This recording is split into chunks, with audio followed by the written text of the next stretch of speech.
Hello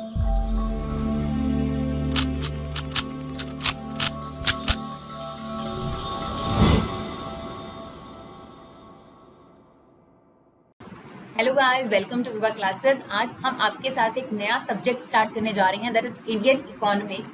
class 12 chapter 1 हम आपके साथ डिस्कस करेंगे, टॉपिक वाइज डिस्कस करेंगे और जो भी टॉपिक लेंगे उसमें पूरा कंसेप्ट एक ही बार में जो है कंप्लीट करने की कोशिश करेंगे। तो हमारा फर्स्ट चैप्टर है बच्चों, Indian economy on the eve of independence, right. तो चलिए डियर, सबसे पहले हमें ये जानना जरूरी है, वैसे हम आज की क्लास में जो पार्ट 1 में आपके साथ डिस्कस करेंगे पूरा एग्रीकल्चर सेक्टर डिस्कस करेंगे, जो भी इस पर्टिकुलर चैप्टर के अंदर एग्रीकल्चर सेक्टर की क्या हालात थे ब्रिटिश रूल से पहले, ब्रिटिश रूल के दौरान क्या हालात थे एग्रीकल्चर सेक्टर के, और उनके छोड़ने के बाद जैसे हमें इंडिपेंडेंस मिली तब एग्रीकल्चर सेक्टर के क्या हालात थे, वो सारा कुछ डिस्कस करेंगे। बट सबसे पहले ये जरूरी होता है कि हम ये बुक क्यों पढ़ रहे हैं, यानी इंडियन इकोनॉमिक डेवलपमेंट, ये जो बुक है ये हमें क्यों पढ़ाई जा रही है, इसके पीछे पर्पस क्या है।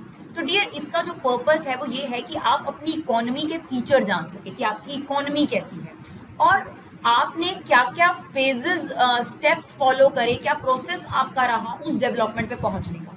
यानी इस बुक के अंदर आपको आपकी इकोनॉमी के फीचर पढ़ाए जाएंगे, आप ब्रिटिश रूल ब्रिटिश रूल ने किस तरीके से हमारे सेक्टर्स को क्या चीज़ें जो हैं उन्होंने एक्सप्लॉयट करी, कैसे एक्सप्लॉयट करी, उनके जाने के बाद हमने क्या क्या पॉलिसीज जो है वो फॉलो करी, जिसके जरिए से हम डेवलपमेंट के प्रोसेस में कहीं ना कहीं आगे बढ़ पाए। तो इस चैप्टर या इस जो पूरी बुक का पर्पस है वो बहुत ही ज़्यादा नॉर्मल पर्पस है, हमें अपनी इकोनॉमी के बारे में वैसे भी जानकारी होनी चाहिए। थोड़ा सा बोरिंग लगता है क्योंकि थ्योरी सब्जेक्ट है, बट यार अगर हमें बहुत सारे इंटरेस्टिंग फैक्ट्स पता चले तो हमें बहुत अच्छा लगता है, और ये बहुत अच्छी बात है कि इस बुक के अंदर आपको बहुत सारे इंटरेस्टिंग फैक्ट पता चलेंगे। और हमारी कोशिश होगी कि अगर हम एक टॉपिक लेंगे तो उस टॉपिक से रिलेटेड आपको सारा कुछ बता सकें। तो अब हम डिस्कस करते हैं आपके साथ एग्रीकल्चर सेक्टर के बारे में, कि एग्रीकल्चर सेक्टर या हमारी जो इकोनॉमी थी इंडिपेंडेंस से के टाइम पर तो बात की बात करेंगे, जब ब्रिटिश रूल नहीं आया तो उससे पहले क्या हालात थे। जैसा कि आप लोग सब जानते हैं कि 200 साल के एक लंबे टेन्योर के बाद ब्रिटिश रूल से हमें आज़ादी मिली थी 15 अगस्त 1947 को, यानी 200 साल बहुत लंबा पीरियड होता है। उन्होंने अपनी इकोनॉमी को फीड करने के लिए हमारी इकोनॉमी का बहुत बड़े लेवल पर एक्सप्लॉयटेशन करा, चाहे आप पैसे की वाइज पर बात करें, मॉनेटरी टर्म्स में बात करें या ह्यूमन रिसोर्स का बात करें, उन्होंने हमारी ह्यूमन रिसोर्स का भी बहुत इस्तेमाल करा, नेचुरल रिसोर्सेज का भी बहुत इस्तेमाल करा, यानी दोनों ही रिसोर्सेज का एक्सप्लॉयटेशन उन्होंने फुल किया। 200 साल बहुत लंबा पीरियड होता है, यानी इस दौरान उन्होंने हमारे दो रिसोर्सेज जो कि नेचुरल रिसोर्सेज थे, बहुत सारी चीजें हम पढ़ेंगे, नेचुरल रिसोर्सेज थे, ह्यूमन रिसोर्स थे, इन दोनों का खूब एक्सप्लॉयटेशन करा and finally we get freedom 1947। लेकिन 1947 से भी एक लंबा पीरियड, जब हम आपको बताएंगे 1941 तक हमारी इकोनॉमी को उस आप कह सकते हैं वो जो स्टेगनेंट इकोनॉमी हमारी छोड़कर गए थे, अगर हम शब्द बोलेंगे स्टेगनेंट इकोनॉमी का मतलब है रुकी हुई इकोनॉमी, जैसी इकोनॉमी वो छोड़ के गए थे 1947 से 1941 तक जो पीरियड था हमारे पास, उसमें हमने कोई बहुत ज़्यादा प्रोग्रेस नहीं कर पाए। आपको इससे नेक्स्ट चैप्टर में पढ़ाया जाएगा कि 1950 से 1990 तक आपके क्या हालात थे, यानी हमारे को ब्रिटिशर्स छोड़ के तो चले गए, लेकिन तब भी हम ये देखिए 40 साल के करीब करीब बहुत ज़्यादा डेवलपमेंट नहीं कर पाए, क्योंकि हमारा फोकस एग्रीकल्चर सेक्टर में था। तो चलिए वो तो हम सेकंड चैप्टर में पढ़ेंगे, क्योंकि स्टेप बाय स्टेप प्रोसीजर है। और फिर 1991 के बाद ऐसा क्या हुआ कि भाई हमारी इकोनॉमी जो है वो कहीं ना कहीं कुछ अच्छा सा, कहते हैं कि पॉजिटिव होप सी नजर आने लगी और डेवलपमेंट की तरफ बढ़ने लगी। तो सबसे पहले तो हम इस चैप्टर की बात करेंगे कि जब हमें आज़ादी मिली तो हमारी क्या हालात थे, जो कि इस चैप्टर का नाम है Indian economy on the eve of independence. जैसे हम बर्थडे ईव कहते हैं, बिल्कुल उस तरीके से इंडिपेंडेंस मिलने के आसपास आपकी क्या सिनारियो था, एग्रीकल्चर सेक्टर के क्या हालात थे, इंडस्ट्रियल सेक्टर का क्या हालात थे और फॉरेन ट्रेड के क्या हालात थे। उन्होंने हमारे ये 3 सेक्टर बहुत बुरे तरीके से एक्सप्लॉइट करे थे। फर्स्ट जिस पर हम सबसे ज़्यादा डिपेंडेंट थे agriculture sector, then foreign trade, then industrial sector. एक एक करके हम इस सेक्टर के साथ आपको डिस्कस करेंगे। साथ ही साथ हम आपको ये भी बताएंगे कि सब कुछ बुरा नहीं करके गए ब्रिटिशर्स, कुछ अच्छा भी करके गए हैं, तो पॉजिटिव इम्पैक्ट क्या है वो भी इस चैप्टर में ज़रूर पढ़ेंगे। और कई बार जब हम पॉजिटिव इम्पैक्ट बच्चों को बताते हैं तो उसके बाद वो पॉजिटिव इम्पैक्ट याद रख लेते हैं, बुरी चीज़ें भूल जाते हैं। बट ये देखिए, हम आपको सिर्फ ये बताना चाहते हैं कि इस चैप्टर के अंदर हम ये बताना चाह रहे हैं कि 1947 में जब आपको आज़ादी मिली तब आपके इन तीनों सेक्टर के क्या हालात थे, एग्रीकल्चर सेक्टर, इंडस्ट्रियल सेक्टर और फॉरेन ट्रेड, इनके क्या हालात थे आपके कंट्री के अंदर, क्योंकि यही सेक्टर्स हैं जो कहीं ना कहीं आपकी कंट्री की डेवलपमेंट में रोल प्ले करते हैं। इन तीनों के बारे में एक एक करके हम वीडियो में आपके साथ डिस्कस करेंगे। फिर नेक्स्ट चैप्टर में हम डिस्कस करेंगे आज़ादी मिलने के बाद भी 40 साल तक हमारी इकोनॉमी में डेवलपमेंट क्यों खास देखने को नहीं मिला। और फिर डेफिनेटली एक चैप्टर आएगा जिसमें हम पढ़ेंगे 1991 की पॉलिसी, जो बहुत ही बढ़िया पॉलिसी रही हमारी इकोनॉमी के लिए, जहां पर हमें डेवलपमेंट के साइन नजर आने लगे। चलिए एग्रीकल्चर सेक्टर के बारे में बात करते हैं सबसे पहले। चलिए डियर, अब हम देखते हैं एग्रीकल्चर सेक्टर के फीचर, और जो सबसे इंपॉर्टेंट फीचर अगर आप इस चैप्टर के पर्सपेक्टिव से बात करेंगे at the time of independence, यानी आप ड्यूरिंग ब्रिटिश रूल कह सकते हैं कि हमारी जो एग्रीकल्चर सेक्टर का जो प्रोग्रेस था वो रुका हुआ था। स्टेग्नेशन एक वर्ड इस्तेमाल करा गया है हमारी पूरी इकोनॉमी के लिए। अगर आप at the time of independence पूछें कि इकोनॉमी की क्या हालात है, तो इंडियन इकोनॉमी स्टेगनेंट इकोनॉमी हो चुकी थी। स्टेगनेंट मतलब एक रुकी हुई इकोनॉमी हो चुकी थी, वहां कोई प्रोग्रेस नहीं हो रही थी, वहीं की वहीं रुके हुए थे जैसा वो लोग छोड़ के गए थे। एक एक करके समझते हैं कि अगर हम ब्रिटिश रूल से पहले की बात करें तो हमारी इकोनॉमी एग्रीकल्चर सेक्टर के लिए क्या रोल प्ले करती थी। तो अगर हम ब्रिटिश रूल से पहले की बात करें तो हमारी 80 to 85% जो पॉपुलेशन थी वो एग्रीकल्चर सेक्टर पे डिपेंड करती थी। ये बात आप लोग बहुत अच्छे तरीके से जानते हैं कि हमारे पास इंडस्ट्रियल सेक्टर अभी इतने अच्छे से डेवलप नहीं हुआ था। 10 से 12% सेक्टर ही मैन्युफैक्चरिंग सेक्टर में था, यानी जो पॉपुलेशन थी, हमारा जो वर्क फोर्स था, अगर हम उनका ऑक्यूपेशनल स्ट्रक्चर पूछे, ऑक्यूपेशनल स्ट्रक्चर होता है उनका काम क्या करते थे लोग, तो ज्यादातर आप देख रहे हैं 80 से 85% जो पॉपुलेशन थी, 80 to 85% पॉपुलेशन थी, उनका जो काम था वो एग्रीकल्चर सेक्टर पर ही फोकस था, यानी फार्मिंग ही मेन ऑक्यूपेशन हुआ करता था लोगों का। इंडस्ट्री की डेवलपमेंट हम आपको भी बता रहे थे, 1991 की जो पॉलिसी है वही सबसे इंपॉर्टेंट पॉलिसी थी। उससे पहले तक अगर हम अपनी इकोनॉमी को देखें तो 10 to 12% ही ये रेंज था जो आपके पास इंडस्ट्रियल सेक्टर या फिर टर्शरी सेक्टर के लिए रखा गया था। तो अगर मैं ब्रिटिश रूल से पहले की बात करूं तो हमारी हैंडीक्राफ्ट इंडस्ट्री बहुत अच्छी थी, पर हम उसे इंडस्ट्रियल सेक्टर में डिस्कस करेंगे। फिलहाल हमने एग्रीकल्चर सेक्टर के पॉइंट्स एक ही आपके पास नोट्स में इसको कंबाइन करा है, कीवर्ड्स लिए हैं, ताकि जब आप एग्जाम में जाएं तो आपके पास कीवर्ड के नोट्स होने चाहिए, क्योंकि समझता हो अपने हुआ है, लेकिन अब आपके पास क्या होने चाहिए, कीवर्ड्स होने चाहिए, ताकि आप फटाफट से वो याद करा हुआ जो हमने आपको बताया वो एग्जाम में फटाफट से लिख सके। तो हमने यहाँ पूरा एग्रीकल्चर सेक्टर आपके पास एक उसमें लिया, आप इसका स्क्रीनशॉट लेके रख सकते हैं या साथ साथ अपनी कॉपी में भी मेंशन कर सकते हैं, वो ज्यादा बढ़िया होता है स्क्रीनशॉट से। तो चलिए अगर हम बात करें बच्चों ब्रिटिश रूल के आने से पहले एग्रीकल्चर सेक्टर के क्या हालात थे, तो 80 से 85% पॉपुलेशन, जैसा कि हमने आपको कहा, ऑक्यूपेशन मेन ऑक्यूपेशन उनका एग्रीकल्चर सेक्टर ही था, यानी ज्यादातर लोग जो थे वो फार्मिंग ही किया करते थे, फार्मिंग ही उनका मेन काम था। ओनली 10 to अगर हम बात करें 12% पॉपुलेशन यानी वर्क फोर्स ही जो है बाकी सेक्टर यानी मैन्युफैक्चरिंग सेक्टर में डिवोटेड थी। इसके बावजूद भी अगर आप बात करें हमारा देश सेल्फ सफिशिएंट फूड क्रिएट नहीं कर पाता था, क्योंकि हमारी अभी हम आपके साथ डिस्कस करेंगे प्रोडक्टिविटी रेट अच्छी नहीं है। एक होता है डियर प्रोडक्शन तो हमारे देश में कई और कंट्री के मुकाबले ज्यादा होती होगी, अमेरिका के मुकाबले भी हम ज्यादा प्रोड्यूस कर लेते हैं, पर एक हेक्टेयर लैंड में पर हेक्टेयर लैंड में हम उतना प्रोड्यूस नहीं कर पाते। तो हमारी कंट्री में उतना प्रोड्यूस नहीं हो पाता था कि हम अपनी फूड की डिमांड भी पूरी कर सके, यानी उस समय भी हमें जो है वो इंपोर्ट करना पड़ता था फूड आइटम्स। तो ये था ब्रिटिश रूल के आने से पहले के हालात। हमारी पॉपुलेशन एग्रीकल्चर सेक्टर पे डिपेंड करती थी और तब भी इतना होने के बावजूद भी हम लोग सेल्फ सफिशिएंट नहीं थे। एक और चीज हम इसमें मेंशन कर सकते हैं, हमारा जो कंट्री था उसमें जो स्टेट्स थी वो बढ़ गई। कुछ स्टेट्स ऐसी थी, केरला, महाराष्ट्र जैसी स्टेट्स, जिसमें एग्रीकल्चर को लेकर डिपेंडेंस थोड़ी सी कम हो चुकी थी, लेकिन अभी भी कुछ स्टेट्स ऐसी थी, पंजाब, हरियाणा, जहां पर अभी भी एग्रीकल्चर सेक्टर को लेकर डिपेंडेंस बनी हुई थी। तो ये भी आप बिफोर ब्रिटिश रूल के, अगर आप मेरे से एग्रीकल्चर सेक्टर के फीचर पूछते हैं, यानी ब्रिटिश रूल के आने से पहले 200 साल उन्होंने हमारे देश पर कब्जा किया है, उनके आने से पहले के अगर हालात बताए जाए, एग्रीकल्चर सेक्टर के हालात बताए जाए, तो आपके पास मेन ऑक्यूपेशन लोगों का फार्मिंग था। फिर भी वो लोग इतना प्रोड्यूस नहीं कर पाते थे कि देश की डिमांड पूरी कर सके, कंट्री की डिमांड पूरी कर सके।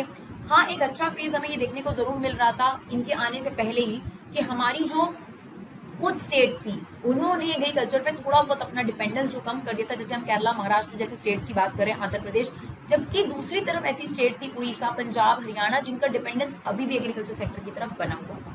ये तो हो गई ब्रिटिशर्स के आने से पहले के हालात। व्हाट अबाउट जब ब्रिटिशर्स ने हम पर राज किया, 200 साल उन्होंने राज करा, और आज़ादी के टाइम, यानी जैसा कि इस चैप्टर का नाम है at the time of independence, at the time of eve of independence, यानी जब हम आज़ादी मिली 1947 में, तब हमारे एग्रीकल्चर सेक्टर के क्या हालात थे। तो अगर आप मुझसे उस टाइम एग्रीकल्चर सेक्टर के फीचर पूछते हो तो मैं 3 फीचर बोलूंगी: low level of productivity, outdated means of production और subdivision of land holding. These are features of agriculture sectors, right. Question को ध्यान से समझना कि आपकी एग्रीकल्चर सेक्टर कैसी दिख रही थी।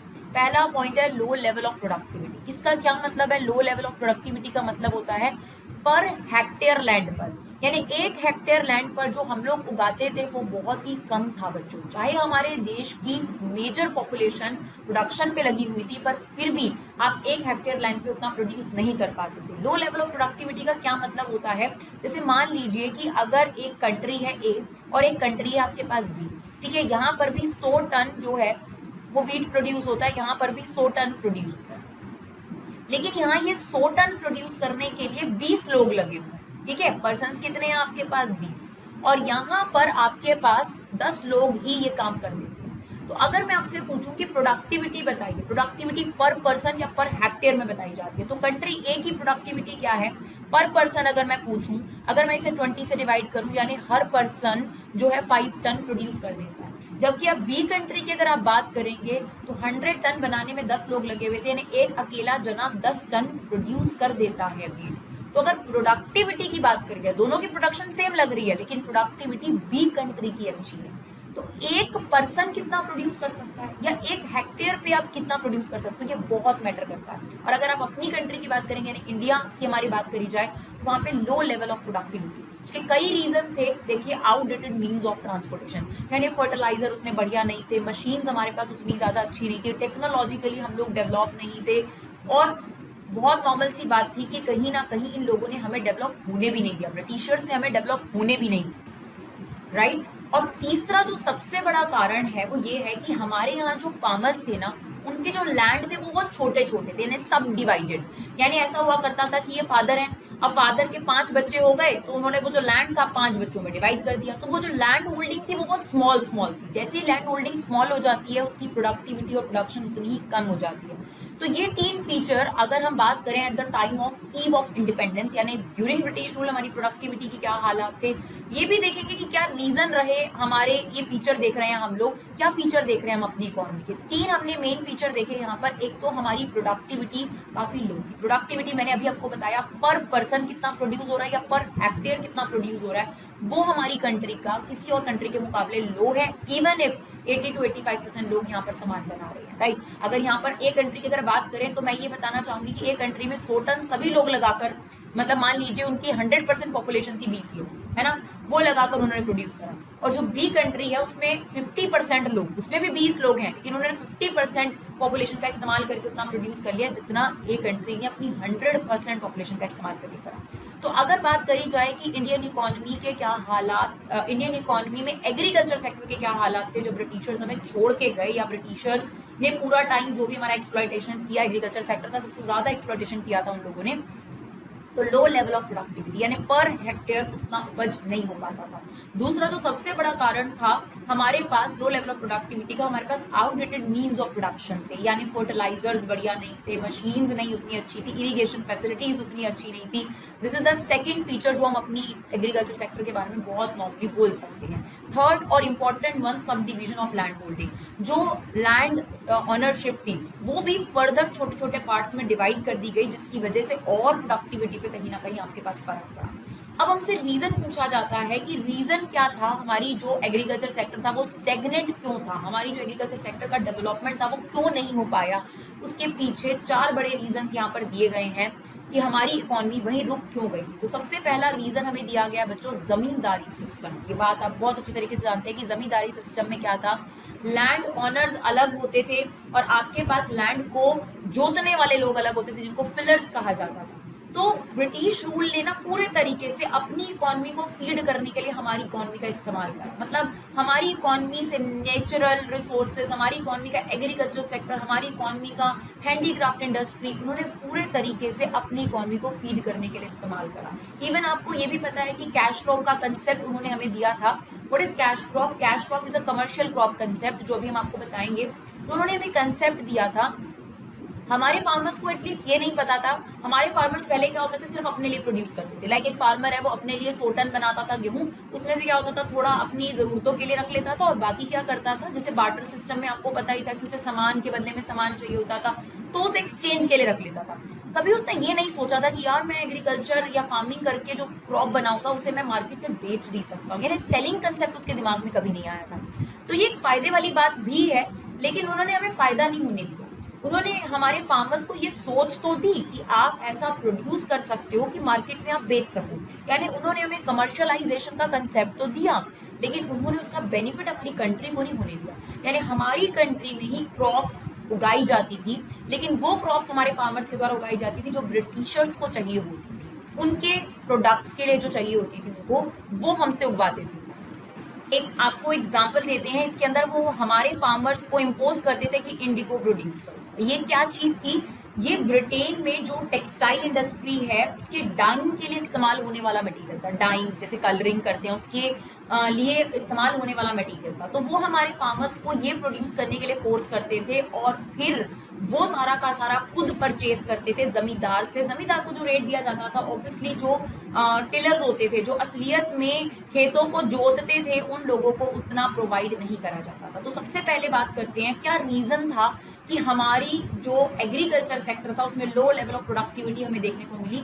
तो सबसे पहला देखिए, ब्रिटिशर्स ने जमींदारी सिस्टम पर और ज़्यादा आप कह सकते हैं काम करना शुरू करा। उन्होंने कंसेप्ट इम्पोज करा लगान, it's a type of tax.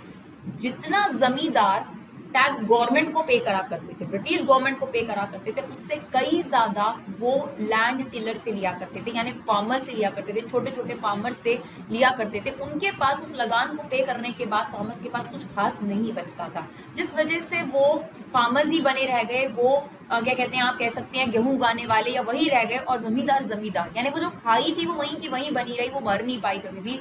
Britishers ने उस पर एक और काम कर दिया, लगान सिस्टम जो उन्होंने इम्पोज करा। जमींदार सिस्टम तो पहले ही था, लेकिन उन्होंने और ज्यादा इस पर इम्पोज करके जमींदारी सिस्टम को और ज्यादा कहीं ना कहीं पावर दी।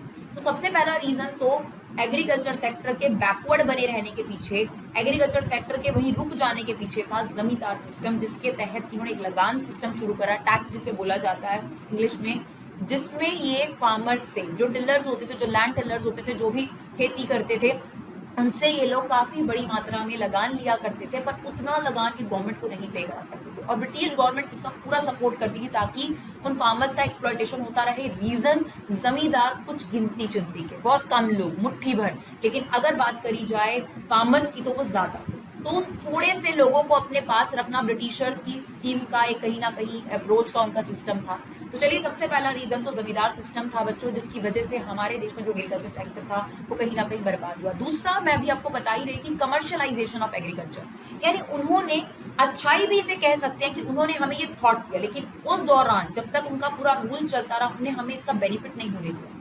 इससे पहले तक अगर मैं बात करूं तो हमारा पॉइंट हमने मेंशन कर रखा है कि हम इतना भी प्रोड्यूस नहीं कर पाते थे कि हम सेल्फ सफिशिएंट, यानी अपनी जरूरतें पूरी कर सके। तो बाहर बेचना तो बहुत दूर की बात है। तो इन्होंने ये वाला जो ड्रॉबैक था ये रिमूव कर दिया, है ना।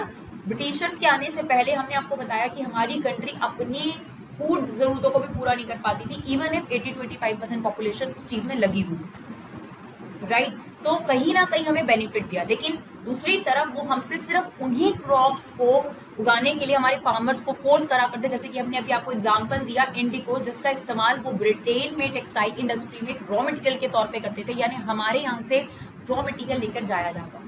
ठीक है, ये बात भी आपको एग्रीकल्चर सेक्टर के बारे में पता है कि उन्होंने एग्रीकल्चर सेक्टर को अपने ब्रिटेन में रॉ मटेरियल ले जाने के लिए इस्तेमाल करा, क्योंकि हमारे देश में इंडस्ट्रियल सेक्टर था नहीं। आपको पता है कि इंडस्ट्रियल, हमारी इकोनॉमी डेवलप हो जाती है अगर हम 1991 से पहले ये सोच रख लेते कि हमारे पास रॉ मटेरियल तो हर चीज़ का है, क्योंकि एग्रीकल्चर सेक्टर हमारा स्ट्रॉन्ग है।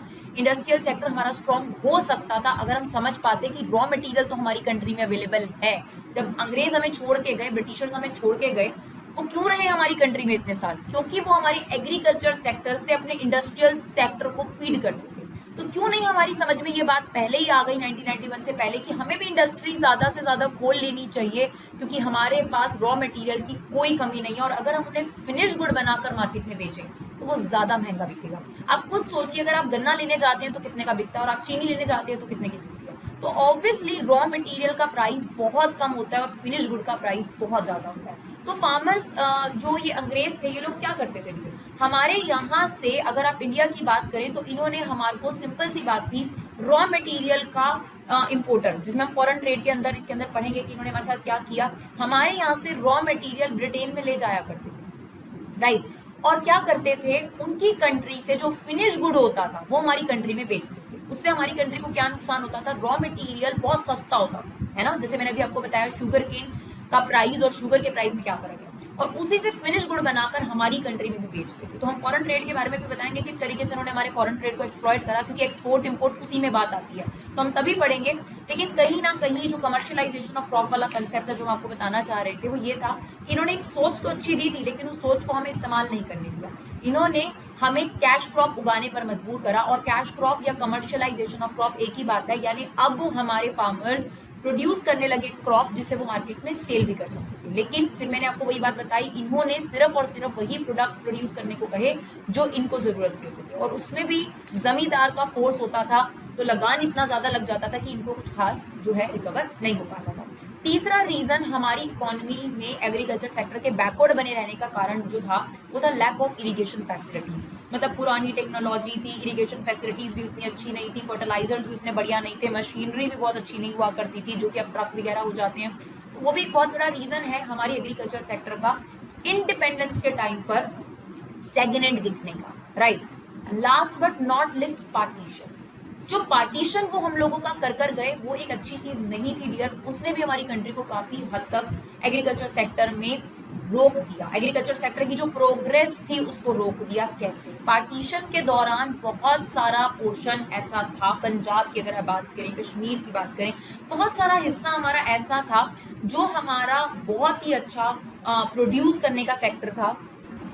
अगर हम आपको बताएं, वेस्ट पंजाब और सिंध ये जो एरिया था ये काफी फूड के लिए काफी रिच और प्रोडक्टिव और फर्टाइल एरिया माना जाता था। ये पूरा का पूरा पाकिस्तान में चला गया। वेस्ट पंजाब और सिंध ये आपके लिए काफी अच्छा एरिया था, ये आपका चला गया पंजाब में। इसके अलावा जूट प्रोडक्शन के लिए बहुत ही फर्टाइल लैंड था, वो भी आपका ईस्ट पाकिस्तान में चला गया। तो पार्टीशन की वजह से भी एग्रीकल्चर सेक्टर पर काफी नुकसान हुआ, क्योंकि हमारी काफी अच्छे जो फर्टाइल लैंड थी वो डिवाइड हो गई और काफी पोर्शन पाकिस्तान की तरफ शिफ्ट हो गया।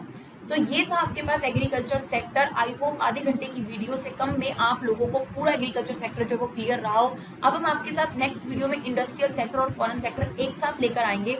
जितने भी पार्ट हम बनाएंगे हमारी कोशिश होगी कि आपके पास नोट्स भी तैयार हो जाए और साथ ही साथ आपको समझ भी आ जाए। तो अगर आपको ये वीडियो यूजफुल लगे तो प्लीज़ इसे शेयर जरूर करिए, हमें रिकमेंडेशन दीजिए, सजेशन दीजिए। अगर आपको लगता है कि कुछ इंप्रूवमेंट करने की ज़रूरत है, हम डेफिनेटली उसको फॉलो करेंगे। लेकिन अगर आपके लिए वीडियो यूजफुल हो तो प्लीज़ हमें सपोर्ट कीजिए, कमेंट कीजिए, शेयर कीजिए, जिस भी तरीके से आप सपोर्ट कर सकते हैं। Thank you so much guys for love and support. Keep supporting विबा क्लासेस।